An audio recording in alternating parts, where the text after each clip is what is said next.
Japanese yen is in free fall, and the Central Bank of Japan just signaled that they may be about to dump U.S. debt in an effort to try to stop that. And this could not come at a worse time for the U.S. What's up, guys? I'm nobody special. And one of the most common misconceptions I hear from people is about how we owe all this money to China, how China has us by the cojones because they own all our debt and they could dump it at any moment.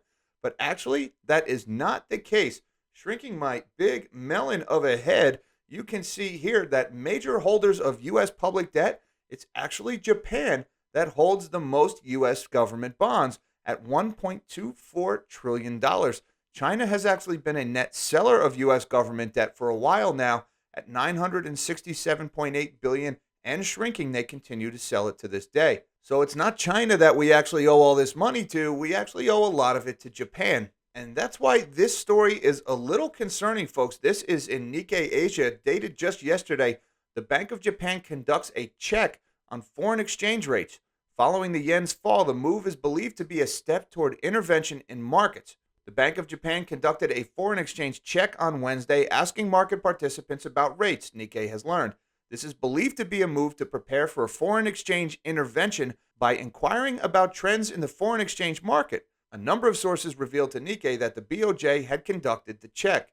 So what happened here is yesterday, the Central Bank of Japan said to market participants, hey guys, let's make sure everything in the foreign exchange market is working fine, just in case we were to, hypothetically, of course, decide to start dumping our U.S. treasuries in order to buy yen to try to stop our currency from losing value so quickly. See, one of the ways the Japanese government can stop the yen from falling is by selling their dollars, i.e. their U.S. treasuries, and buying yen with them. That will have the effect of lowering the value of the dollar and raising the value of the yen, or at least that's what they think. Now, what is the Bank of Japan so worried about? Well, take a look at this chart of the Japanese yen against the U.S. dollar going back 1 year, and you can see the yen has been falling, and it shows no signs of slowing whatsoever, currently at just 0.7 of a cent and still falling. And why is this happening? Well, look at interest rates in Japan. This is the yield on the Japanese 10-year Treasury bond, currently sitting at 0.249%. Just 0.25% interest for locking up your money for 10 years.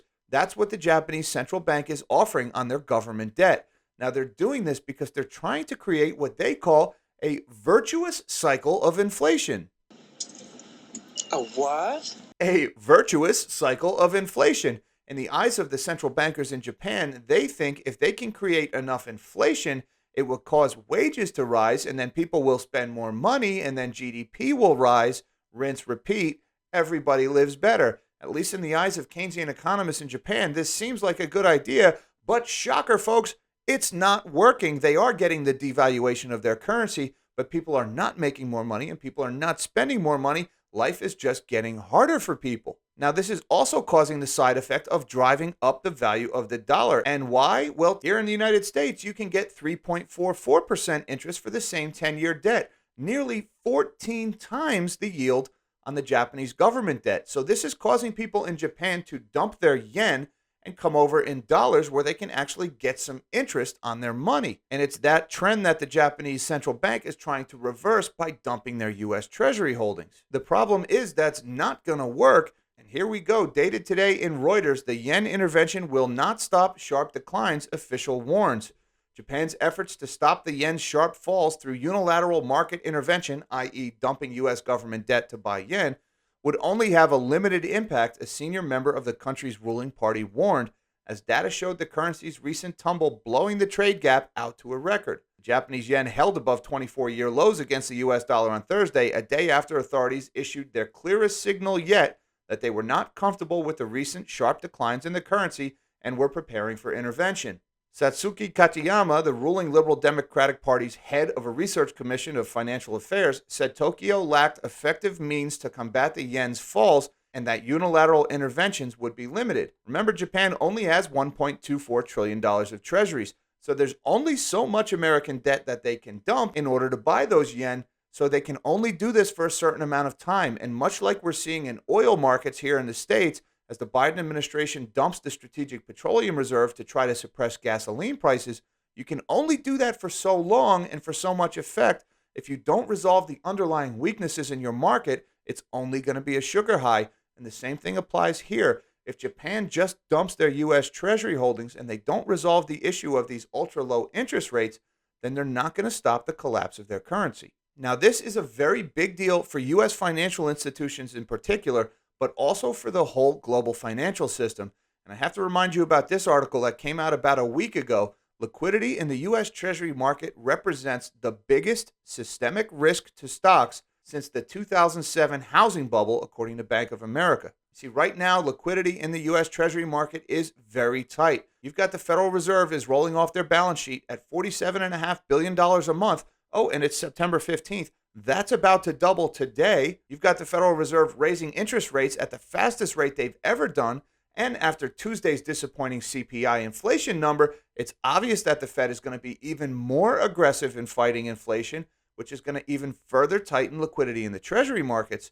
And now with the prospect of Japan selling U.S. Treasuries also, that means even more sellers in the market at a time when we are running out of buyers. Now, why is this such a big deal? Well, folks, we are coming up on the 3-year anniversary of an event known as Repo Madness. And if you don't know what Repo Madness is, September 17th, 2019 was probably the single most important day of your life.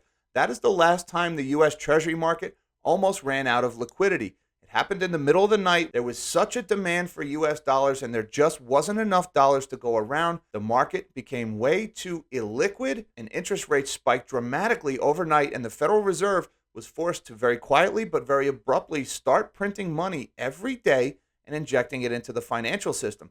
That happened several months before the pandemic broke out. We had already been printing money by the tens or even hundreds of billions before that happened. Now, here we are 3 years later. The debt pile is far larger. Interest rates are even higher. We're engaged in quantitative tightening at nearly double the rate we were back in September of 2019. And now it looks like Japan may be entering as a seller, also further stressing liquidity in markets. Now, the problem this time around is we can't do what we've done every other time we've had a liquidity shock in markets. After the global financial crisis and after Repo Madness, we lowered interest rates and we started printing money and injecting it into the system to address that liquidity shortfall. Well, those are very inflationary actions. And as we just saw on Tuesday, we've already got a ridiculously high inflation problem. So we can't do what we've always done when markets get too tight. So the Federal Reserve is being painted into a corner here. At some point, the Fed is going to have to make a choice between the U.S. dollar and the U.S. economy. They can't keep both. One of those two is going to break. This is a matter of when, not if. As long as they continue down this pace of tightening, sooner or later, there's going to be a liquidity crisis and something is going to break. And in the meantime, if Japan does start dumping their U.S. dollars in order to buy yen, that's going to further drive the DXY higher. That's going to further hit American multinational companies' earnings numbers. It's going to cause a whole other slew of problems. And if you want to know a little bit more about how a strong dollar can actually be a very bad thing for the U.S. economy, you can check out this video I did a few weeks ago about how the strong dollar will kill the dollar. Till next time, live small and dream big.